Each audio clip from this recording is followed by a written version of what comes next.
Assalamu alaikum students. I am your maths teacher from Latif Niazi Memorial High School. Today we start here exercise number 6.2. In this exercise we learn about unitary method. This is new word for you students. यहाँ हम बात करें unitary method और proportion method. ठीक है बेटा, proportion method हम last exercise में डिस्कस कर चुके हैं. मैं अब आपको यूनिटरी मेथड डिफाइन करूँगी कि यूनिटरी मेथड हमारे पास क्या होता है और हम इसके किस तरह से हम इसको यूटिलाइज़ कर सकते हैं. ठीक है बेटा. जी बेटा, यूनिटरी मेथड हमारे पास क्या होता है, हम यूजली इसको यूज़ कर सकते हैं. हमारे पास मैं इस तरह से आपको डिफ़ाइन करूँगी. Unitary method is a way of calculating, ठीक है ना, way of calculating the values of a number of item, ठीक, by finding the cost of one of them.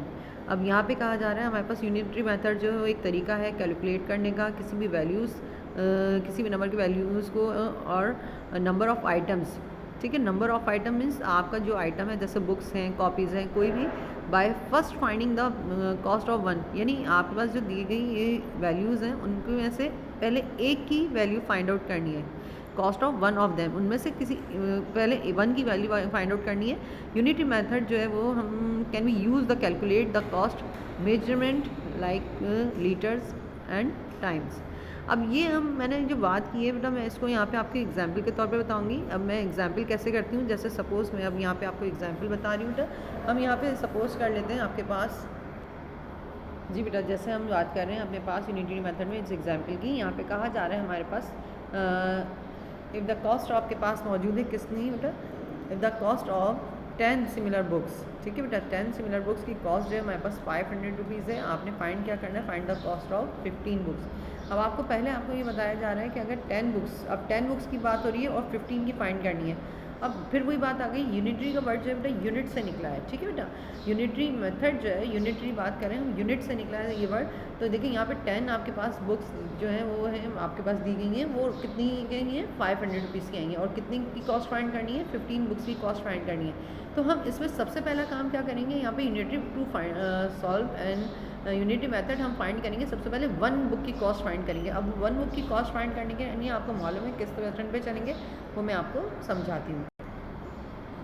जी बेटा, सबसे पहले हम क्या करेंगे, यूनिटरी मेथड की हम हेडिंग डालेंगे. उसके बाद द कॉस्ट ऑफ 10 बुक्स, यानी कॉस्ट ऑफ 10 बुक्स हमें पहले से मौजूद है कितने रुपीज़ में, ₹500. ठीक है बेटा.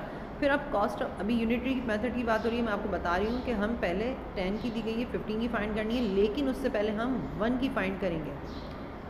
कितनी फाइंड करेंगे, 1 की कॉस्ट फाइंड करेंगे. तो बेटा हम यहाँ पे क्या करेंगे, कॉस्ट ऑफ 1 बुक. अब 1 बुक के लिए मैं क्या करूँगी, 500 जो कि 10 बुक्स की कॉस्ट थी उसको मैं डिवाइड करूँगी. ठीक है बेटा, 10 से 500 डिवाइडेड बाय 10, यानी जब हम 10 से 500 को डिवाइड करेंगे जो कि कॉस्ट थी 10 बुक्स की, तो हमारे पास किस तरह से आंसर आ जाएगा बेटा, आप देख सकते हो 0 कैंसिल बाय 0, 50 हमारे पास आ गया. किसकी कॉस्ट आ गई बेटे, 1 की कॉस्ट आ गई.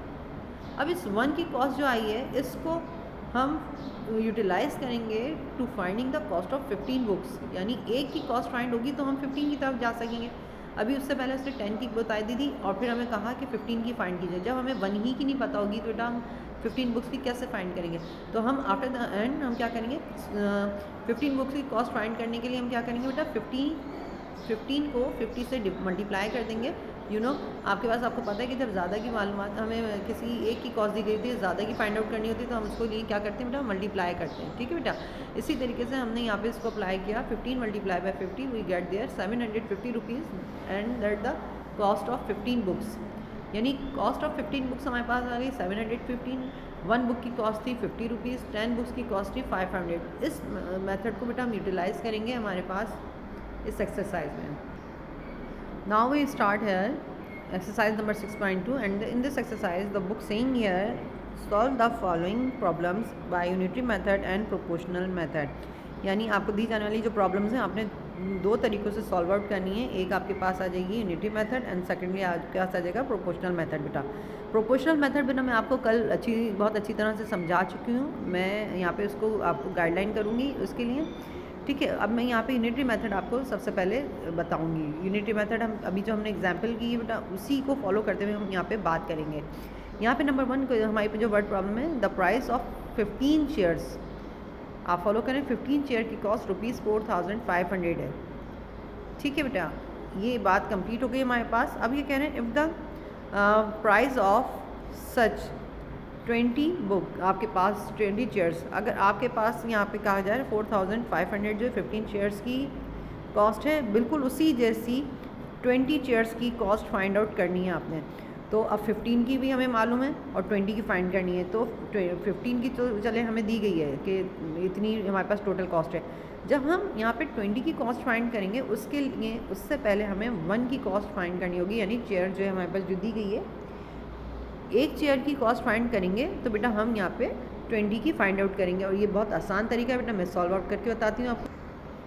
जी बेटा, बात कर रहे थे हमने यूनिटरी मेथड की। अब हमने क्या किया, यहाँ पे हमने डेटा तैयार किया है। Price of 15 share is equal to ₹4500 and to find the price of 20 chairs, यानी 20 चेयर्स की प्राइस हमें फाइंड करनी है, जबकि हमें 15 की दी गई है बेटा। अब हम किस तरह से करेंगे, अब हम यहाँ पे अप्लाई करेंगे अपने यूनिटरी मेथड को, हेडिंग डालेंगे हम यहाँ पे यूनिटरी मेथड, और हम सबसे पहले बात करेंगे जो हमें दी गई जो कॉस्ट है किसकी, 15 चेयर्स की। जी बेटा, यहाँ पे मैंने लिखा सबसे पहले प्राइस ऑफ 15 चेयर्स। 15 चेयर्स की कॉस्ट हमें दी गई थी ₹4500। ठीक है बेटा, अब यहाँ पे हम क्या करेंगे, अब हम 15 की हमें दी गई है, 20 की फाइंड करनी है। तो मैं अभी मैं आपको बता के चुकी थी, पहले मैं 1 की फाइंड करूँगी, जब भी मैं 20 को फाइंड आउट कर सकती हूँ। ठीक है बेटा, मैं यहाँ पर लिखूँगी price of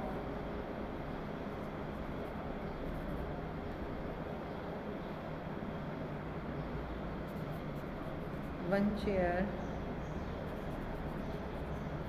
is equal to, अब 1 चेयर के लिए मैं क्या करूँगी, 4500 को 4500 को बेटा मैं किस तरह से फॉलो करूँगी यहाँ पे। ठीक है बेटा, डिवाइडेड बाय जो आपके पास कितना है, नंबर ऑफ जो चेयर है वो कितना है, 15 है।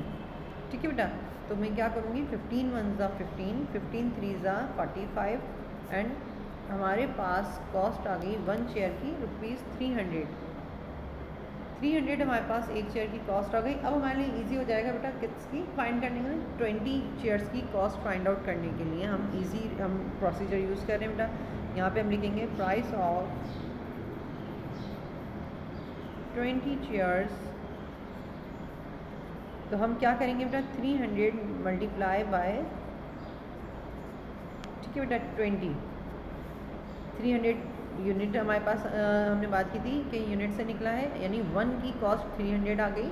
ठीक है बेटा, उसके बाद 20 की हमें फाइंड करनी है, तो मैं इससे मल्टीप्लाई कर दूँगी, 2 3 ज़ा 6 आ जाएगा। ठीक है बेटा, समझ में आ रहा है बेटा।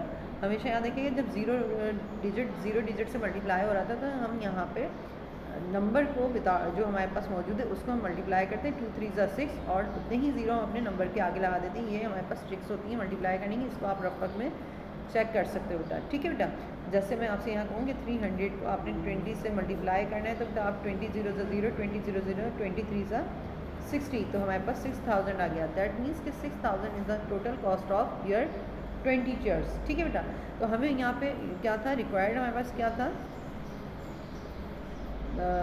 हैंस हमारे पास आ जाएगा, that means your answer required cost या रिक्वायर्ड प्राइस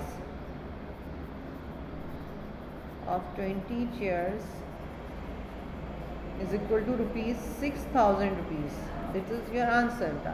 ठीक है, इसी तरीके से बेटा मैं यहाँ पे आपको प्रोपोर्शन मेथड, अब आपको मालूम है जब आप प्रोपोर्शन मेथड की तरफ जाओगे तो वहाँ आपको 4 एलिमेंट्स का होना ज़रूरी होता है बेटा। ठीक है, 4 एलिमेंट्स आप किस तरह से रखोगे, 3 आपके पास मौजूद हैं, जो चौथा होगा वो आप एक्स सपोज करोगे, लाइक योर प्रीवियस सोल्यूशन जैसे हमने 6.1 में किया था बेटा। ठीक है, वो मेथड मैं आपको नहीं समझाऊंगी, आपने खुद से उसको फॉलो करना है। ठीक है बेटा, मैं ज़्यादा डिटेल में नहीं बताऊंगी, मैं आपको वर्बली उसका बता देती हूँ। ठीक जी बेटा, प्रोपोर्शन मेथड के लिए हमने क्या करना है, वही डेटा हमारे पास मौजूद है। फिर हम क्या करेंगे, जब हम फाइंड कर रहे हैं प्रोपोर्शन मेथड में इस क्वेश्चन को, तो हम क्या करेंगे बेटा, यहाँ पे लिखेंगे late price of 20 chairs, suppose कर लेंगे हम एक्स किसकी, 20 चेयर्स की कॉस्ट। फिर उसके बाद बेटा हमारे पास यहाँ पे जो दिया गया है क्वेश्चन, जो दिया गया क्वेश्चन है, अकॉर्डिंग दिस हम क्या करेंगे, चेयर्स और कॉस्ट या रुपीज़ या प्राइस का कॉलम बनाएंगे। वहाँ पे 15 चेयर्स और 20 चेयर्स थी, फिर 4500 जो है हमारे पास वो 15 चेयर्स की कॉस्ट थी, और इसी तरीके से बेटा 20 चेयर्स की फाइंड करनी थी। ये डायरेक्ट प्रोपोर्शन है, जाहिर है हमारे पास डायरेक्ट प्रोपोर्शन कैसे हुई कि जब चेयर्स कम थी तो कॉस्ट भी कम थी, चेयर्स ज़्यादा हैं तो कॉस्ट भी ज़्यादा होगी, दोनों क्वांटिटीज़ हमारे पास एक साथ बढ़ रही हैं बेटा। अब हमने इसको अरेंज किया। ठीक है, हमने बात की थी कि हम इसकी टेल से शुरू करते हैं, ये देखें टेल है, ये इसकी, ये उसका हेड है, टेल से हमने शुरू किया। ठीक है बेटा, और उसके बाद यहाँ पे product of extreme, product of means, like हमने जिस तरह से कल किया था बेटा बिल्कुल इसी तरीके से करेंगे। फिर उसके बाद यहाँ पे हमने इसको उसके मीन्स और एक्सट्रीम के मेंबर्स लिखे। कैंसिलेशन की 15 3 45 और उसके बाद 15 1 15, 20 को 300 से मल्टीप्लाई किया और बिल्कुल सेम वही प्रोसीजर जो हमने कल यूज़ किया था हमारे पास आ जाएगा। Price of 20 chairs of is equal to ₹600। बेटा इसी पैटर्न पे बेटा आपने इसके और क्वेश्चन भी सॉल्व आउट करने हैं। मैं कुछ क्वेश्चन आपको व्हाट्सअप करूँगी सोल्यूशन और कुछ बेटा आपके होमवर्क होंगे। ठीक है बेटा, अगली वीडियो तक के लिए अल्लाह हाफ़िज़।